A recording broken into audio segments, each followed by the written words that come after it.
Good morning, YouTube. It's Ro here. Thank you for visiting You Grow Ro. If this is your first time here, I hope you'll consider subscribing at the end of this video. If you've been here before, thank you so much for coming back. I appreciate you. Today, I'm going to be doing some meal prep, as it were. My local grocery store had a good deal on ground beef for $1.99 a pound. I picked up 2 packs. And I'm going to be, it's their premium burger blend. And I'm going to be packaging these up in individual burgers for future use. So, bringing you guys along to see how I do it.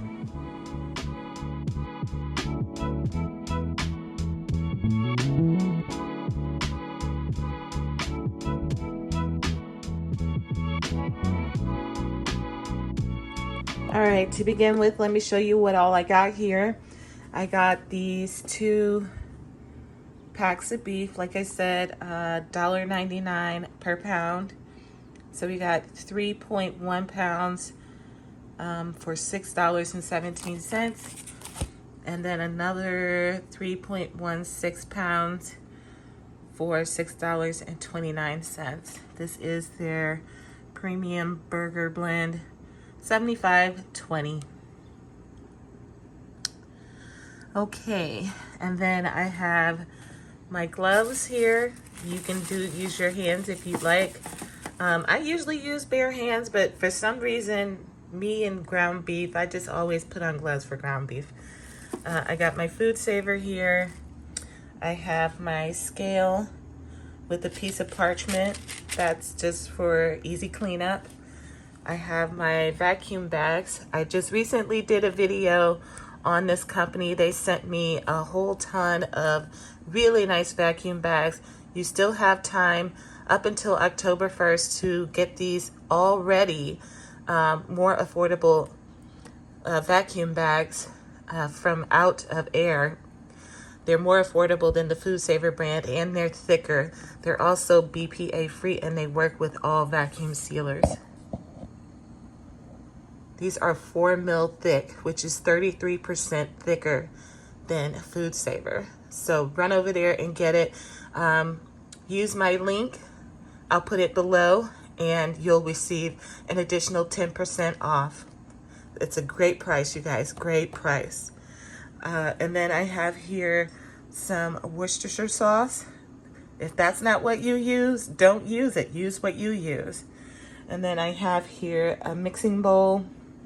I've got a bowl in the center there that I'm going to use just for cutting out my hamburger shapes, and a plate for when I weigh out my burger meat into individual patties. All right, let's get started. All right, friends, this is a super easy process. And I want to preface this by saying, if I'm using ingredients that you don't like, use what you use. You do not have to do it the way that I am, all right? So I'm going to be doing 2 types. I'll be doing just the plain, not even any salt or pepper, and I'll be doing the Worcestershire. We'll do our seasoning when we go to grill them or fry them, however we plan on cooking them. Okay, so I got a little over 3 pounds of ground beef here.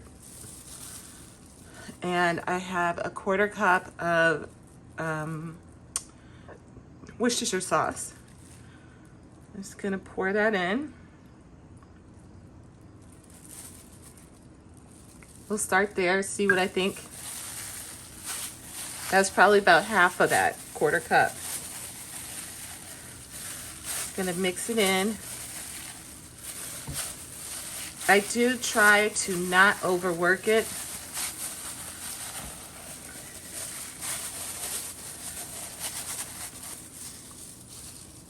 I'll go in with the rest here.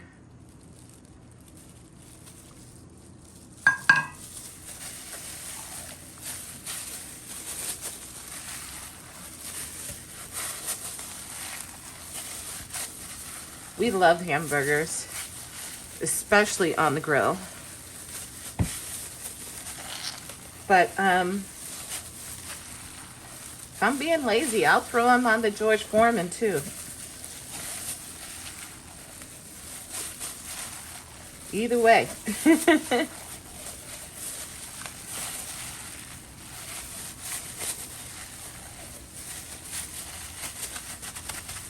Okay, so I'm gonna measure out my hamburger meat into 6-ounce patties. So let me turn on my,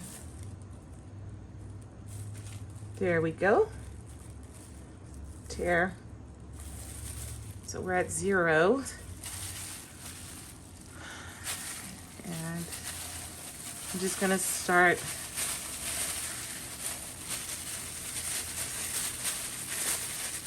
in a bowl. 7 ounces, a little big. Take a little bit off.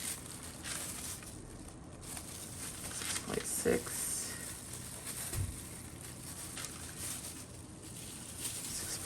6.3.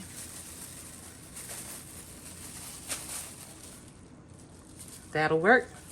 6 ounces even. Okay, and then I'm just going to continue that until I've got all this meat taken care of.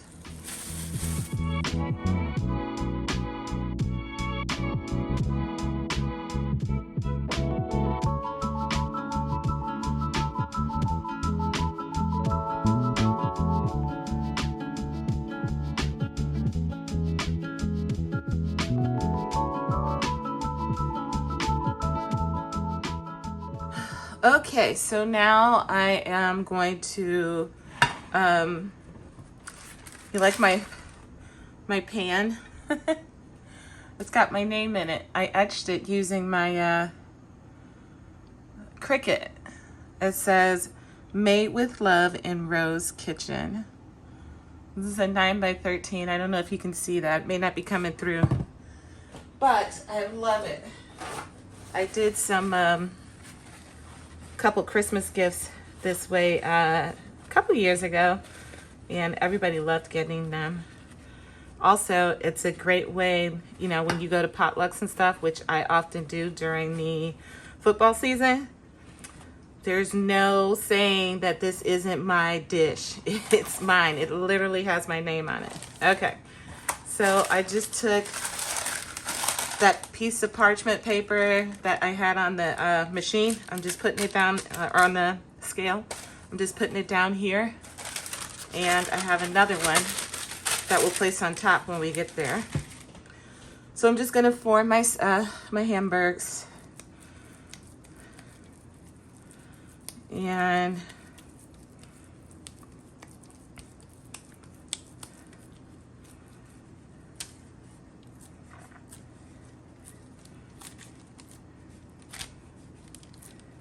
how I do it is what you see here.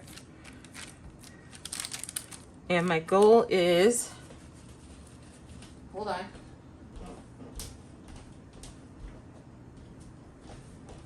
To make my burger as wide as this container.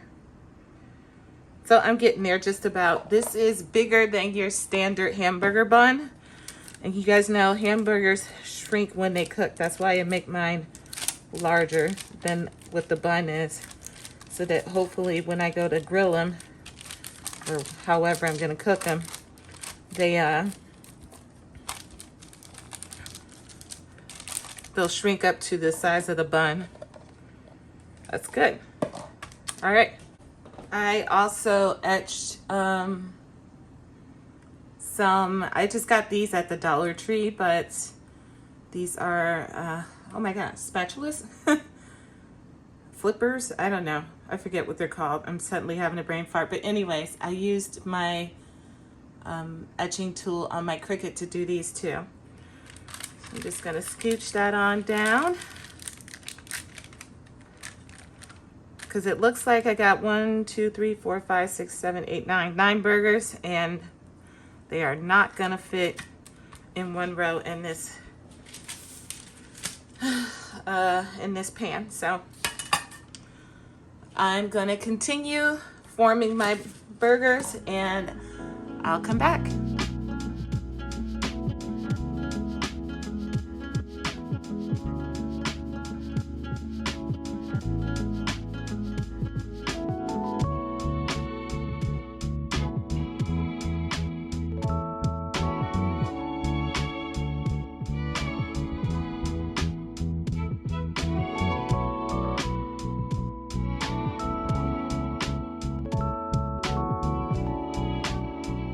All right, so I got my 9 patties formed. Last thing, I don't know if you guys know about this tip, but I'm gonna tell you in case you don't know. You wanna put a dimple in the center of your hamburger patty. This allows the steam to escape.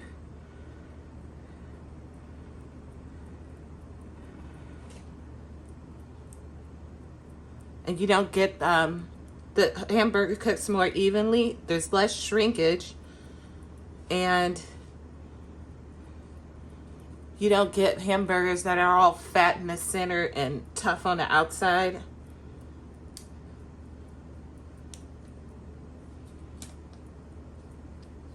There you go.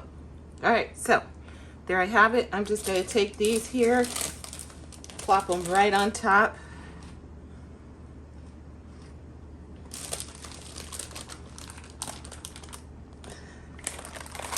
Like that.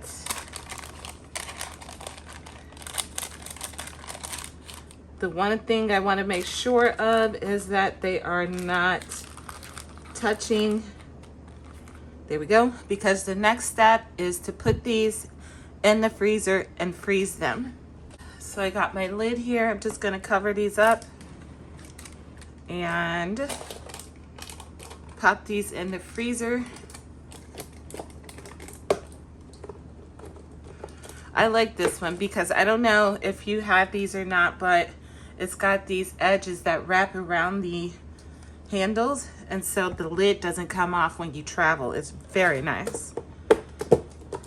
Okay, so I'm gonna pop these in the freezer for a couple hours until they're all frozen, and then I'll come back and we will begin vacuum sealing. All right, so my burgers are ready. I have 9 of them with the Worcestershire. That's such a funny word.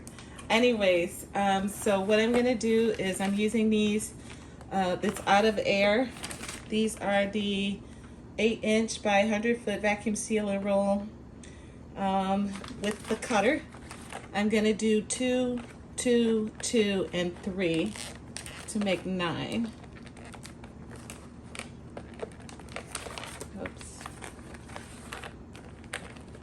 There we go.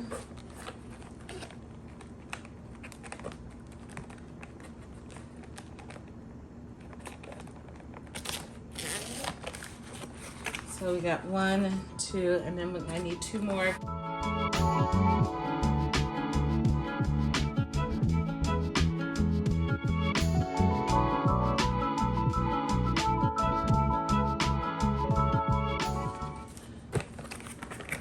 I'm loving these boxes, you guys. I mean, these vacuum sealer bags. This is awesome. Now the burgers aren't completely frozen, but they're frozen enough that they won't flatten to a pancake when I put them in the vacuum sealer. But first, I need to label the bags.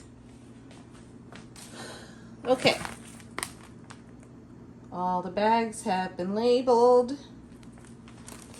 We're ready to pack them up.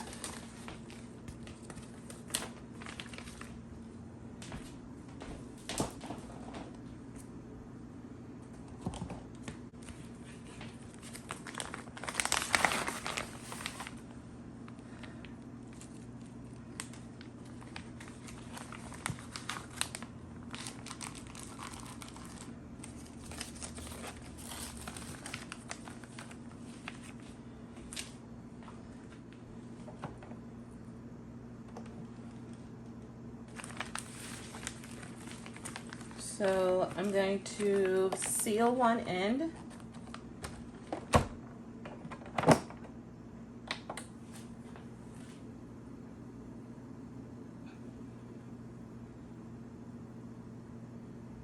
Waiting on this light to turn green.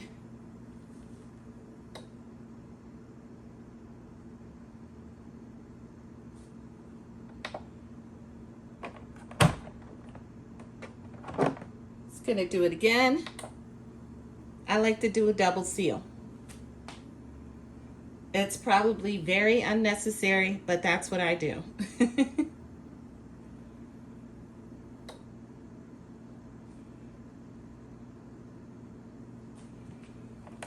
Alrighty, then I'm going to turn it around. Turn this bag around. Vacuum seal my burgers. Yeah, yeah. Okay. Moving on, I put the bag there in the thing. We're gonna go to operate. Oh, and then I hit seal.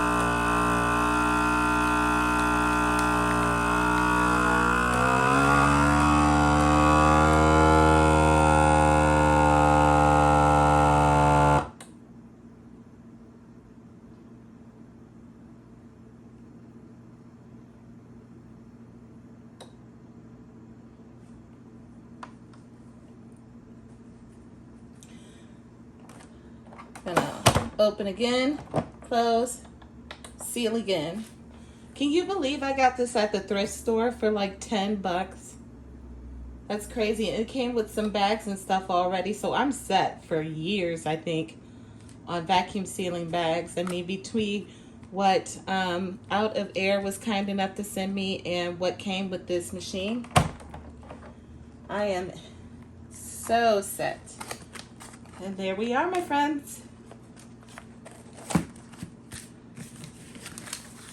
Okay, we got the big bag here, so I'm going to put 3 burgers in this one. Let's just go ahead and seal one end right quick. I'm just going to repeat the same process. I'll seal this end twice, then I'll stuff my burgers, and then I'll vacuum seal once and do a second seal.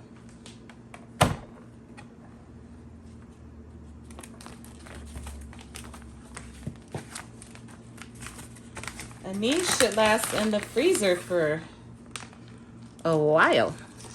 Although we have burgers probably 2-3 times a month, so we'll go through these pretty quick.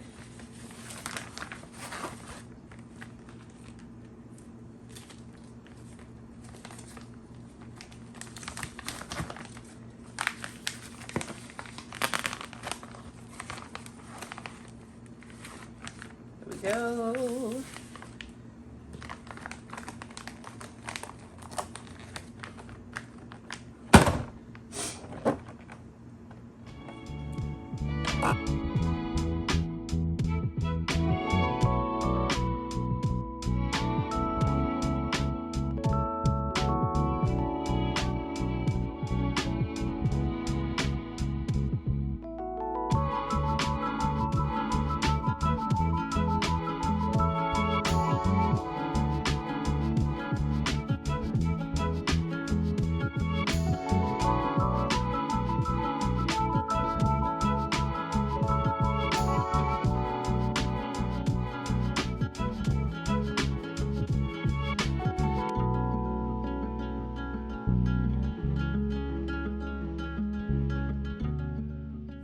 All right, friends, that does it. We are all vacuum sealed. You just want to make sure that the burgers aren't touching. This way I could fold them if I need to when I put them in the deep freeze. I've got them labeled with the date for sure. In manageable packages for he and I. There's only the 2 of us. and we're all set. Now I'm just going to repeat that process with the other pack of meat, and the only difference is I won't be using any Worcestershire. I'll be making them plain, and then when we go to use them, we will use my homemade hamburger seasoning sprinkled on top and on the bottom. When we go to grill it, it's delicious. You should try making your own, especially if you grow your own stuff. Put some, you know, garlic in there, some onion, dehydrated of course, and whatever. All right, friends, if you learned anything, be sure to share it in the in the comments, and I will be back on another day with another video. Until then, happy preserving, my friends.